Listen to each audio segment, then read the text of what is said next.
Selamat sejahtera kepada semua warga SK Batangkali. Sekarang teacher akan sharekan cara kita merekodkan bacaan nilam dalam sistem online secara online iaitu sistem iNilam. Okey, sebelum ini kita merekodkan bacaan kita dalam buku nilam. Mulai tahun ini iaitu tahun 2022, kita akan mencatatkan dalam buku nilam dan juga dalam sistem online ini. Okey, untuk itu mula-mula anda pergi ke Google dan masuk ke Google Classroom dan buka tab baru di atas tu. Dan di situ baru kita akan typekan URL ataupun alamat ya untuk kita nak login untuk untuk mencatat bacaan kita. Okey, selepas kita tekan tab baru di dalam Google Classroom tu, sekarang kita akan masukkan URL tersebut iaitu bit.ly/ ataupun palang iNilam SKBK.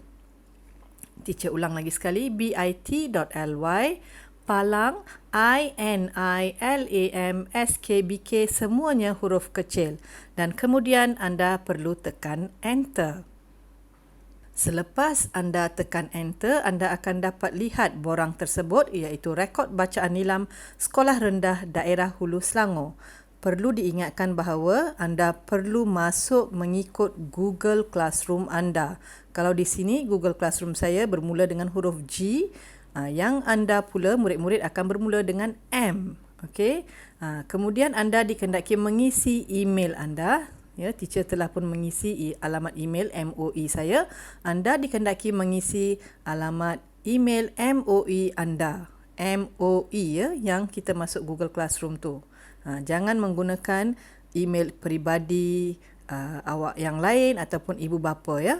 Okay, kalau ibu atau ayah anda adalah guru, jangan menggunakan email MOE mereka. Gunakan email MOE anda.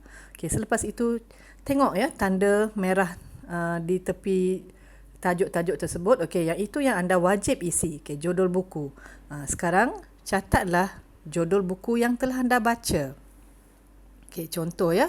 Teacher type The King of Kites. Itu buku cerita yang saya baca. Contoh ya. Kemudian nama pengarang. Tengok di tepi nama pengarang pun ada tanda merah. Itu maksudnya anda wajib mengisi. Ini contoh ya. Saya mengisi sebagai contoh. Katakan nama beliau adalah Mark, kita isi nama beliau. Okey, tahun terbit tengok. Tiada tanda merah. Maksudnya tidak perlu isi pun tak apa. Tapi kalau anda nak isi, boleh. Silakan. Kalau ada dalam kulit buku tersebut, isikan tahun terbit tersebut. Ya. Okey, contoh 2009 katakan. Selepas itu, tengok penerbit pula pun tak ada tanda merah. Bintang merah tu tak ada. Jadi tidak wajib isi. Tapi kalau anda nak isi, boleh. Okey, contoh ya. Fajar Bakti. Okay, selepas itu pergi ke kategori. Okay, buku ini adalah buku cerita. Jadi saya akan memilih fiction. Okay, kalau bukan fiction, okay, bahan bukan buku adalah seperti majalah dan surat khabar. Kalau bukan fiction adalah buku-buku seperti ensiklopedia, buku-buku sejarah, okay, berita. Okay, semua yang fakta, berkenaan fakta dan yang benar adalah bukan fiction. Yang fiction adalah cerita. Ada juga bahan digital di bawah itu, iaitu bahan-bahan yang kita baca secara online seperti berita atau cerita-cerita digital melalui komputer atau laptop dan menggunakan handphone.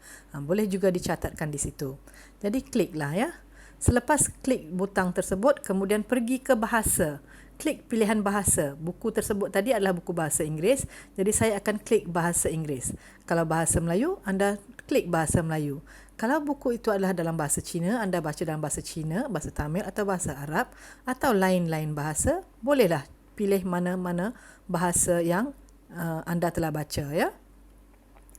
Dan jumlah muka surat, tengok ya ada tanda bintang di situ. Okey, jadi yang ini pun wajib diisi. Katakan jumlah muka surat buku tersebut adalah 21. Jadi isikan angka 21. Okey. Dan kemudian seterusnya adalah aktiviti yang telah anda lakukan dengan cerita ini. Sama ada bercerita, anda membuat catatan, anda telah komen, anda telah melukis atau anda telah melakonkan cerita tersebut atau anda melakukan aktiviti mengeja, mendeklamasi sajak, nyanyian, pengucapan awam, rumusan dan lain-lain. Dan yang biasa kita buat adalah rumusan. Okey. Jadi bolehlah klik di rumusan. Okey. Yang selalu kita lakukan ya. Selepas itu kita akan pergi ke ulasan, catatan, nilai murni atau rumusan ataupun sinopsis tentang buku ini. Tidak perlu panjang ya. Memandangkan cerita yang teacher baca tadi adalah cerita bahasa Inggeris, jadi ulasan yang saya akan tuliskan pun adalah dalam bahasa Inggeris. Tidak perlu banyak, dalam 1-2 ayat pun sudah. Okay. The story. Okay. Okay, saya tengah berfikir. The story is, okay, saya nak betulkan ayat saya. The story is interesting. Okay. And is about a boy who wants to make kites for his friends. Letak nokta, full stop. And then boleh submit. Okay, sekarang saya takkan submit sebab saya seorang guru. Okay, anda sebagai murid, anda bolehlah submit. Jadi anda boleh submit seberapa banyak bacaan yang anda baca ya daripada Januari tahun ini. Jangan pergi submit ataupun jangan pergi catatkan buku-buku tahun lepas ya. Ini untuk buku tahun ini sahaja, mulai Januari hari itu ya sehingga Disember. Jadi silalah catat dan sekali lagi saya ingin ingatkan, gunakan email MOE anda. Jangan guna email lain sebab bacaan anda tidak akan direkodkan dalam sistem jika anda menggunakan email lain. Saya harap panduan ini membantu anda untuk mengisi bacaan anda bila-bila masa sahaja dengan mudah. Tidak semestinya menggunakan laptop, anda boleh juga menggunakan handphone. Sekian, terima kasih.